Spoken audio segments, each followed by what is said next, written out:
Hello, what's up, guys? We're learning some stuff on this week's podcast. We got a new technical director, new equipment, and one of the cameras had a giant, giant issue with it. You'll see. But the episode was great. It was fantastic. I'm very proud of it. So please stick around and please overlook the glaring issue.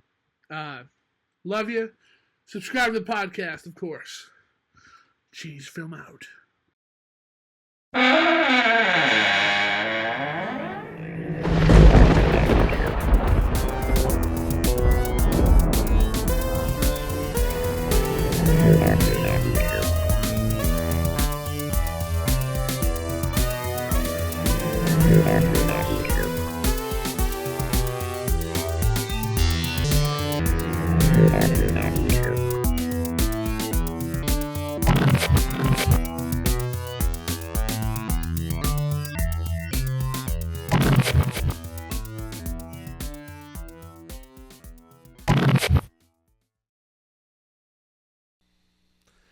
Hello, and welcome back to the Grindhouse Podcast.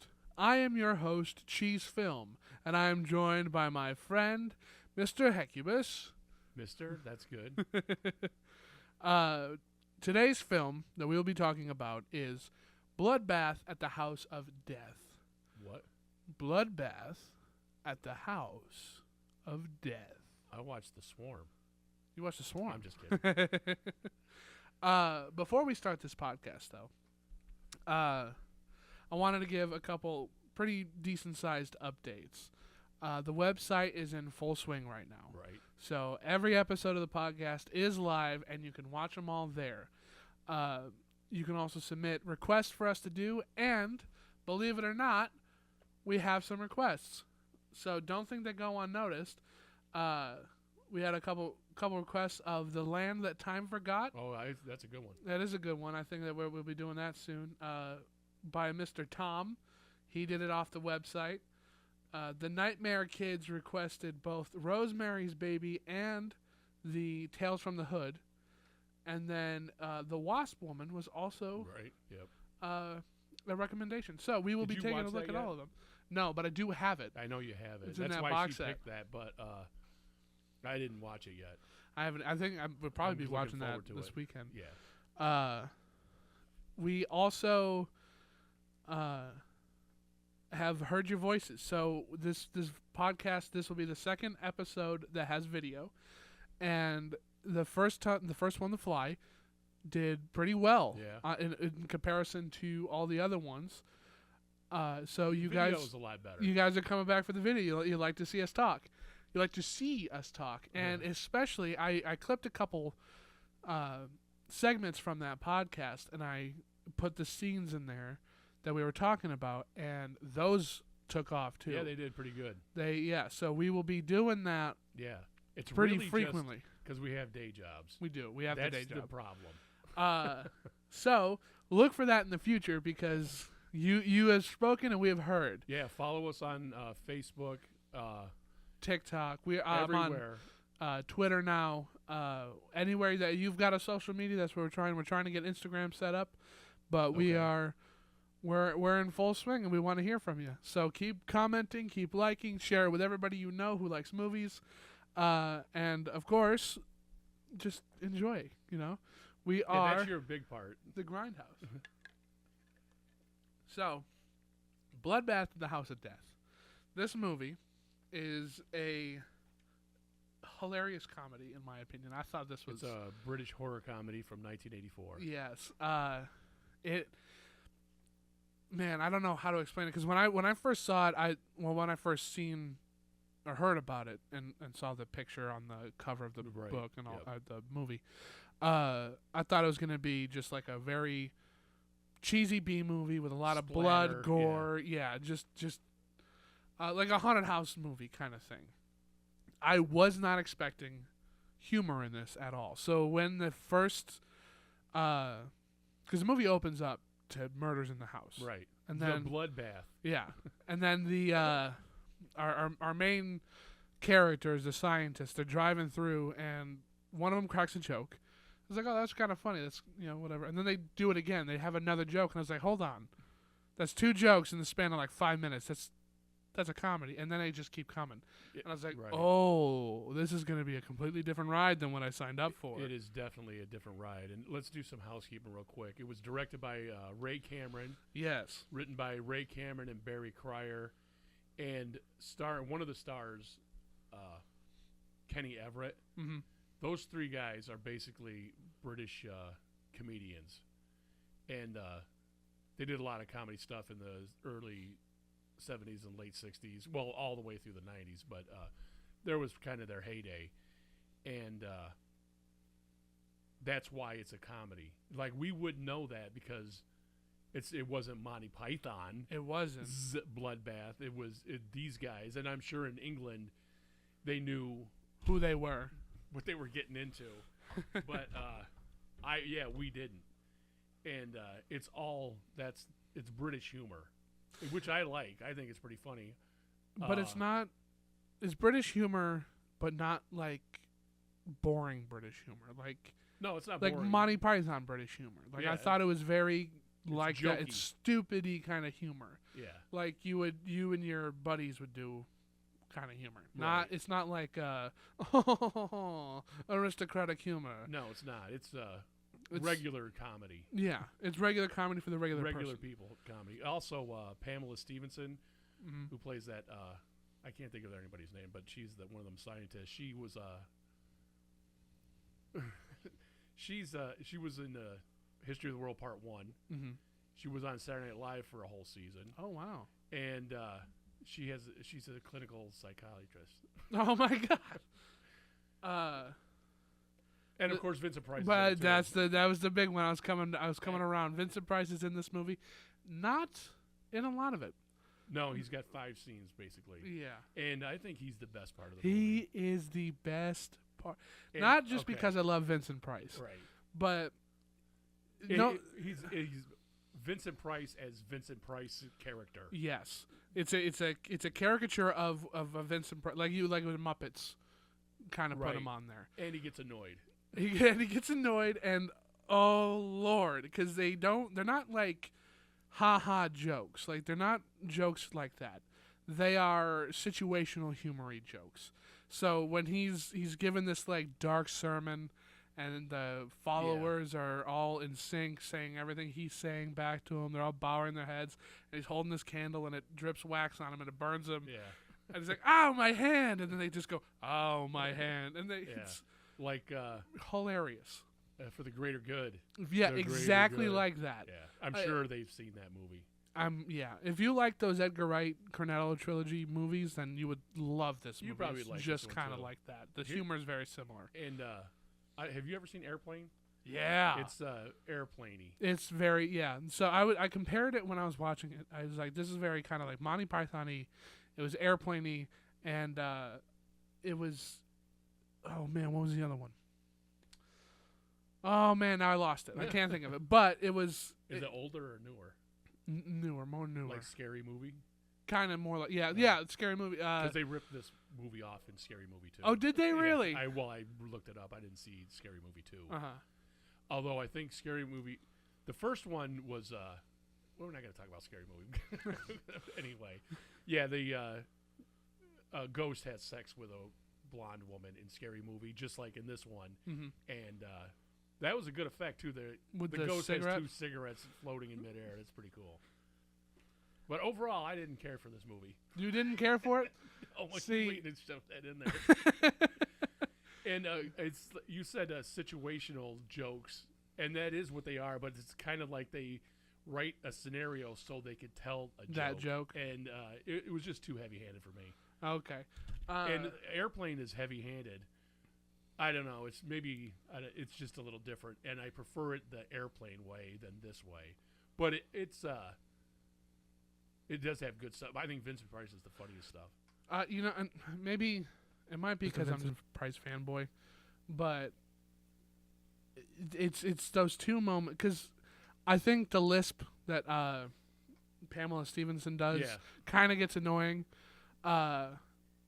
or the guy who's got the giant mole and is Well, explaining except for to when it. that thing comes out of it. That's pretty cool. That's cool. Well, the whole when the body doubles come in, Yeah. I think this movie goes from like a good B- movie to a A- movie. Yeah, it does get way better at the end. Way better. It's almost like that's where they started the idea from, and then they Yeah, just kind of right. Filled patted in the it rest. in. Yeah, I bet it is. Because this movie, Like, here's a joke.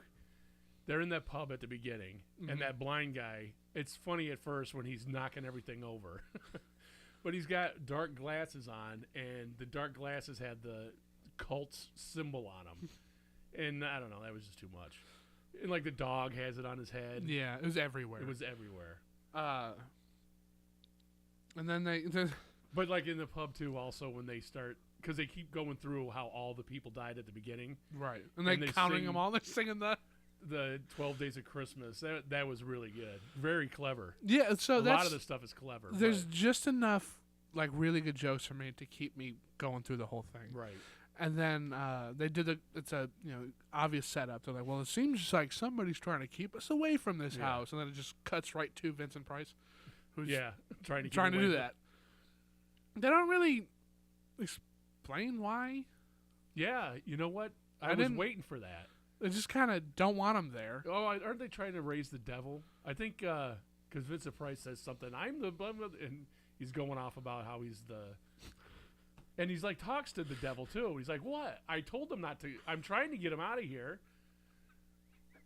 I think that's what. And the they whole set point him is. on fire, and he gets so Yeah. Oh mad. man, that was great. Yeah. Oh my god! I had to pause the movie because I was laughing so hard. They literally. That Man, his delivery in this movie is perfect. Yes, it It's is. so It perfect. is. It's hard to explain. It is. But- he's he's kind of the Leslie Nielsen of this movie. Yeah, Except yeah. he's not in it enough. And it's real deadpan. And he's like being serious. Like, we're trying to raise the devil here. Yeah, Can you guys get on board? you're exactly right with him. He's like Leslie Nielsen in here, and I wonder why they didn't use him more. Because this is the kind of movie where he would be all about it. Yeah. Well, he didn't have much longer to live. So that might have had something to do with it. Because This movie came out in 84. 84, And like, and he died in his 98. last movie wasn't it Edward Scissorhands? Scissorhands. It was way before 98. Are you sure? Yeah, it was like 92 or 91. I thought. Oh well. Well, Jamie. Yeah, Jamie. Jamie? When did Edward Scissorhands come out? Jamie's looking that up for He's us. a little too slow. But yeah, overall, you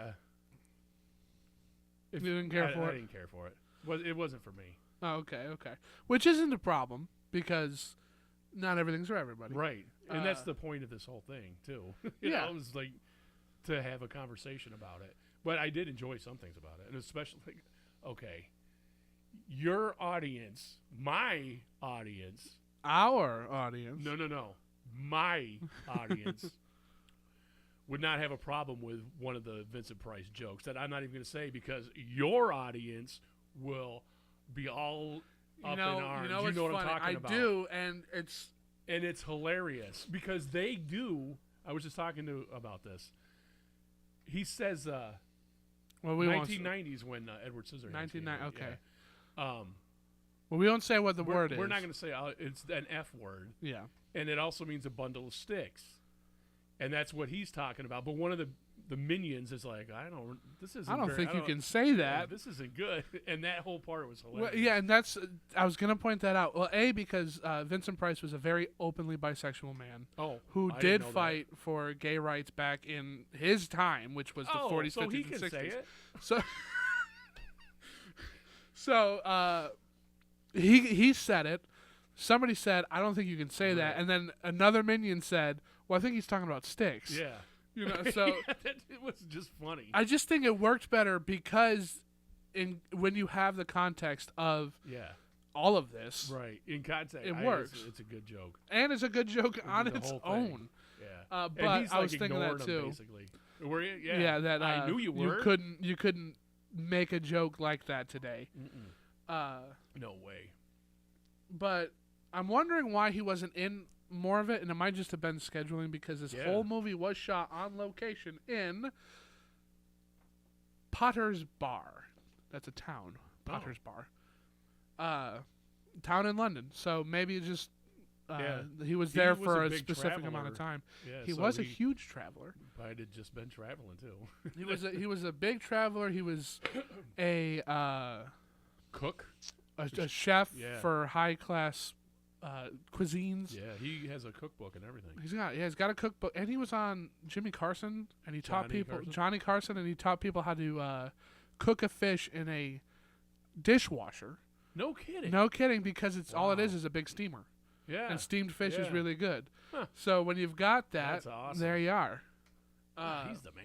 He's a really good guy. He's a smart, genius man, and he would go around buying real nice pieces of art Mm-hmm. and selling them at Sears stores. Sears, by the way, which is not around anymore, No.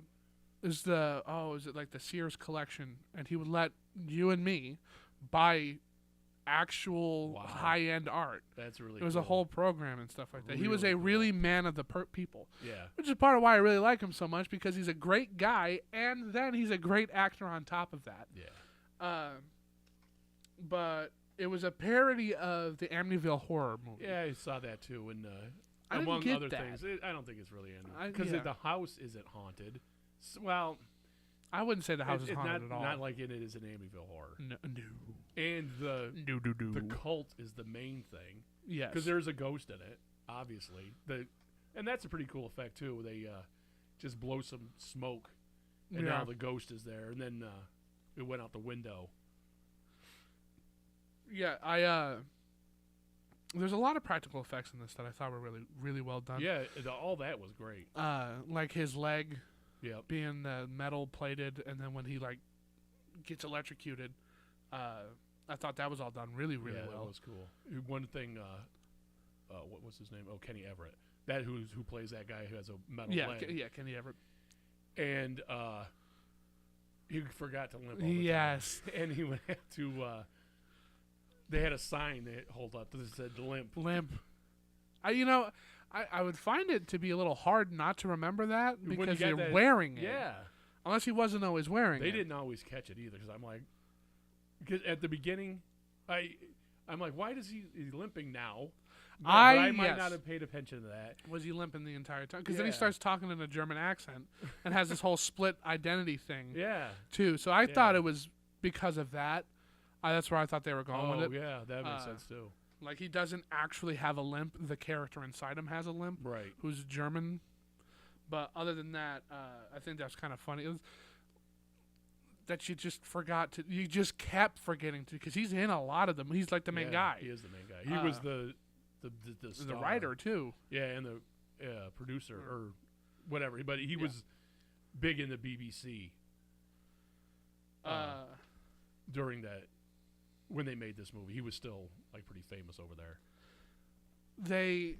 So I wrote down that the film feels like it is trying to be Monty Python-y. So like if you go back and you watch like Life of Brian, especially, I thought this was kind of a lot of that humor, where it's like, well, you just say something. It's like, what? What did you just say? What is that? There's a lot of that in it. Or stuff akin to that, where it's again just kind of just situational humor. Like they don't go overboard on any quips or gags or the physical one. What is that? Tom and Jerry humor. Slapstick. There's none of that kind of stuff. It's all just kind of just quick, dryish humor. Yeah. It's pretty dry. That I feel the Flying Circus Fellows would have probably done a better job with this. Oh, definitely. Honestly, because they are the movie that they made that came out before this, a couple of years maybe, 81 or 82 was The Meaning of Life. Yeah. And they wrote those skits as for the jokes, and they just kind of weren't better. But it's two different sports. It's cool to compare the two though, being it is comedy people. Because like Peter Sellers and the drunk guy Arthur. Oh, what is his name? I can't think of his name. Anyway, you probably know. They're totally different than these guys, and they're totally different from Monty Python. You really get Dudley Moore. That's his name. Dudley Moore. Yes.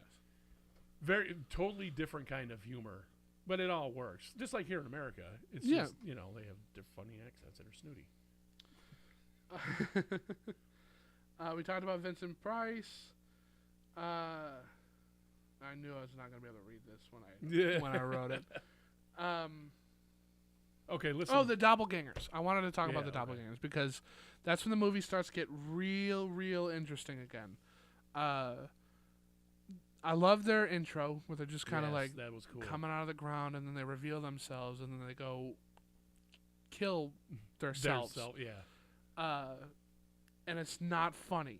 Right. It's not even played for laughs. at all. It's kind of the creepiest part of the whole movie. It absolutely is. Because they're not over, there's a couple people that just strangle. Yeah. And just quiet. There's no I'm killing music. myself. You just count as suicide? Yeah. That was a joke in it. But for the most part, they don't. No. And they do it in such a malicious way that it's kind of like Us. I know for a fact this wasn't the inspiration for that. I'm sure. But it's like that. They each take each other's respective parts and just replace them, because as it goes on, I thought they forgot that he just died when they go back into the basement and he's acting completely like he did before, and then she's like, oh, but it's the cult, all this stuff, and then he just looks at her and he raises his hand up, and I was like, they didn't. That's good. That's cool, really good. You think that? Yeah, I thought the guy messed up. Yeah, and he acted the wrong way in the continuity, and they just made the movie, and then he killed. I totally thought they blew it. That took me out of it. That whole part that you thought was cool. Well, because when you're thinking about it, because like she was reading the book, that Vincent Price had, and she's like, then they're gonna raise these doppelgangers, and they'll kill the victims and all this stuff, and then he's standing there and his eyes kind of go wide again, and he raises his hand up and she starts freaking out again. And that's so good. And then I feel like they dropped the ball real hard on however what was going on with the E.T. stuff. Yeah. What was that? They just wanted to bottle the end. Because it was pretty funny. Oh, can't you take me with you? And they just suck her up and go. Leave. That's the end of the movie. And then you see E.T. run. It's like, oh, not again. And that's the director's son. That's the voice for E.T. The E.T. But why E.T.? Well, because the E.T. was huge. It came out a couple years before. While they were writing it, it was probably still in the theaters. Yeah, probably. Also, while you were thinking of something else, Mark London, who did the music for this, wrote "To Surf With Love," that song. And then a bunch of other stuff that was in England I'd never heard of. Never heard of. And most of these people were in stuff I've never heard of. Yeah, I only recognize Vincent Price. I didn't even know the other people were big comedy actors in Britain. Yeah, me neither.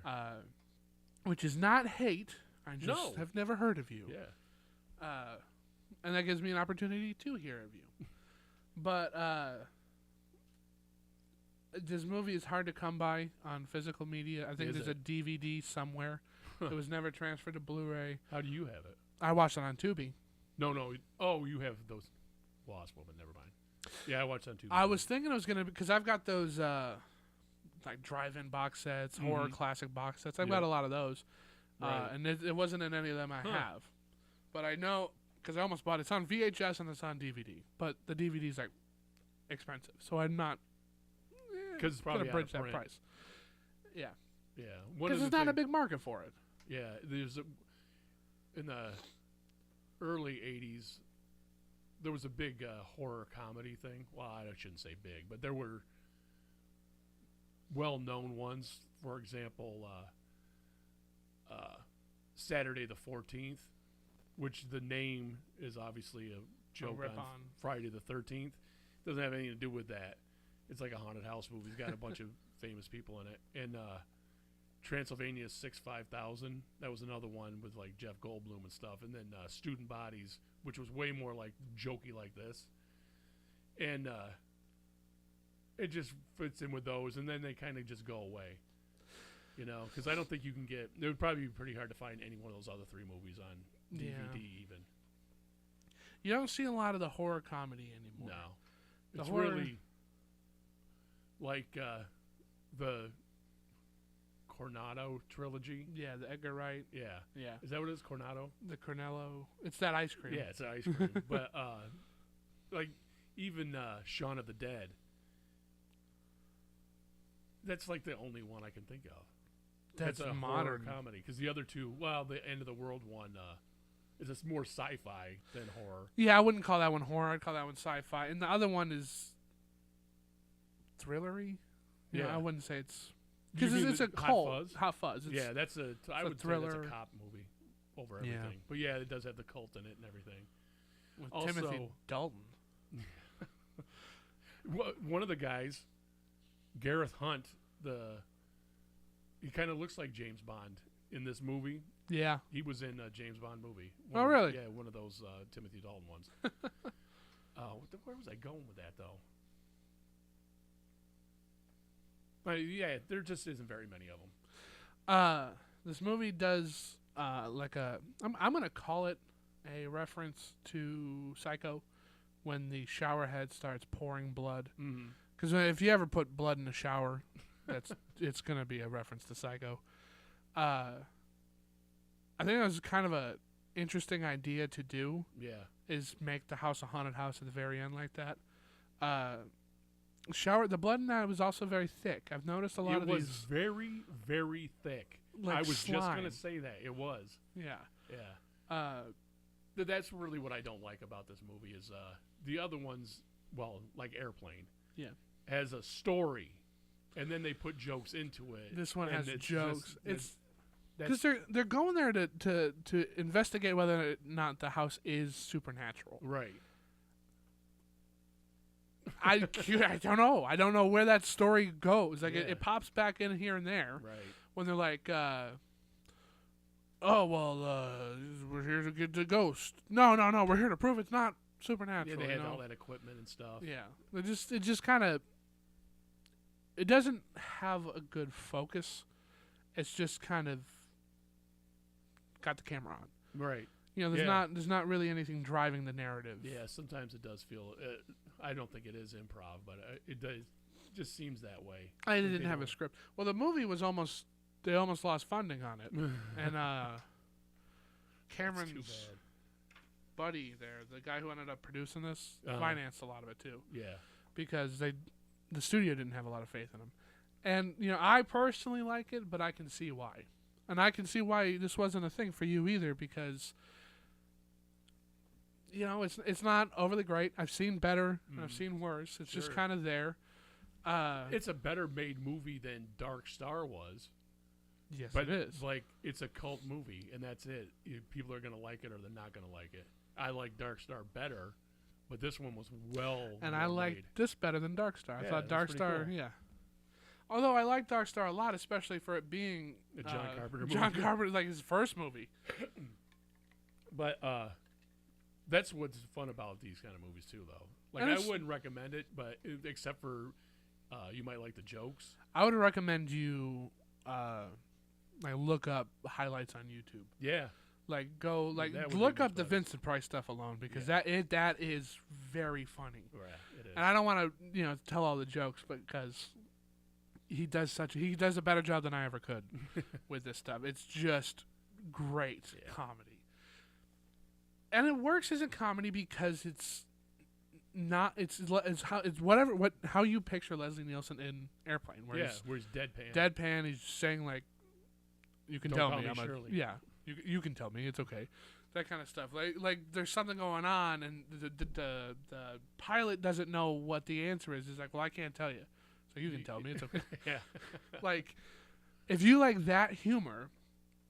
I think you'd like this movie. Or the jokes in this movie because it's very similar to that, especially with that deadpan. I am a demon worshipping cult leader, and that is what I'm playing. This is the dialogue he's been given, and that's probably why it works so well. Yeah, totally. And he's mastered this kind of role. Yeah, he's really good at it. Have you heard of a movie called Monster Club? Yeah, it's got Vincent Price in it. I've heard of it.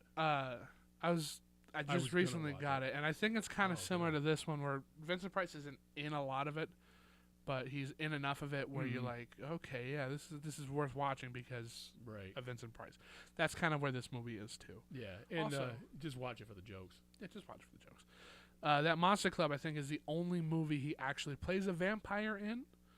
He is known I think you're right. as, well, I wouldn't say is known as, but like on the Muppets episode with him on it, they're like, well, you're kind of always seen as a vampire, blah, blah, blah, and he like has the teeth grow out. And I was thinking about that because I've seen a lot of his movies, and they're not vampires right. except for that one. He's usually jilted or a regular guy that goes over the edge. Yeah, he Or kind of goes something insane from- a lot. Some kind of sorcerer. He gets possessed by ghosts. He goes insane a lot, and he is the victim a lot of the times too. Yeah. So that's that. Yeah. But overall, I think this movie's pretty good. I would give it maybe like a 6 out of I 10. give it a 4, and don't watch it for the horror. Watch it for the comedy. Yeah, 100%. Yeah, and it focuses more on the comedy anyway. It So totally like does. you're good to just pop it in. I popped it in. I had a good time with it. Because it's not, and it doesn't take itself overly seriously It either. totally does not, and it just it didn't keep my attention very well. But yeah, so overall, I think that this has been a good experience of a movie too. Definitely for this. Yeah, especially for this, especially to try to get the word out to you, the viewer, that you should just watch these older movies, and you can learn a lot from these older movies too. What to do, what to not to do. So I would say find it and watch it myself. Do you have anything else to say about the Bloodbath at the House of Death? It's got a great title. That's all. It's got a great title. Great title. So I think I'm going to call it for this episode. But if you enjoyed, please leave a comment, a like, a share. Follow us on YouTube, Everything. Spotify, Apple, iHeartRadio, everywhere you like podcasts. We're also on Twitter. We have that grindhousepodcast.com website and a Facebook account where we are actively looking. So please reach out. Let us know how we're doing. Let us know what you like to hear us talk about. We're two guys who just love watching movies. Yes. This has been a shorter episode, but that is okay. We're currently building the studio soon, so once we have it all figured out, we'll let you know. But I've been Cheese Film, And Hegubus. and this has been the Grindhouse Podcast.